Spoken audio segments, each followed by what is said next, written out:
క్రీస్తునందున్న ప్రియులకు ప్రేమతో వందనాలు తెలియజేయుచున్నాను. డిసెంబర్ నెల 25వ తేదీ 2025. ఈరోజు దేవుడు మనకు చేస్తున్న వాగ్దానం ఏమిటనగా, మత్తయి సువార్త 1వ అధ్యాయము 21వ వచనం.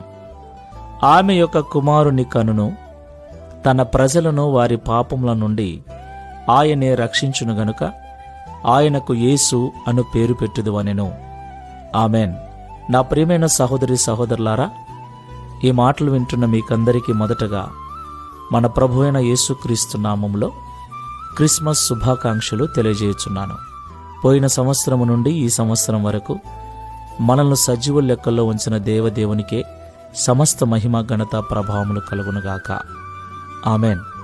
నా ప్రియమైన సహోదరి సహోదరులారా, మనకందరికీ తెలుసు యేసు ప్రభు పుట్టాడని. ఆయన పుట్టిన దినాన్నే మనం పండగగా జరుపుకుంటున్నాం. అయితే యేసు ప్రభు ఎందుకు పుట్టాడు?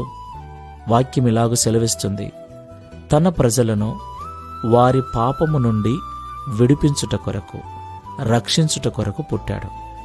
దేవునికి సమస్త మహిమ కలుగునుగాక. నా ప్రియులారా, జననానికి ముందే మరణము తెలిసి పుట్టిన ఏకైక దేవుడు మనం ఆరాధిస్తున్న యేసయ్య. ఆయన మరణించుట కొరకే పుట్టాడు. నా ప్రియులారా, మహోన్నతమైన స్థలములలో నివసించే దేవుడు మహిమ సింహాసనమును విడిచి, దైవత్వాన్ని విడిచి, మహిమను విడిచి, పరలోకాన్ని విడిచి మన కొరకు భూమిపైన పశువుల పాకలో రిక్తునిగా జన్మించాడు. ఈయన వలె మన కొరకు ఇంత త్యాగము చేసిన వారు ప్రపంచంలో మరొకరు ఎవరూ లేరు. ఎందుకు ఈయన మన కొరకు అన్ని త్యాగాలు చేశాడు అంటే, ఆయన మనను సృష్టించిన కర్త కాబట్టి, మన సృష్టికర్త కాబట్టి. Download ShareChat.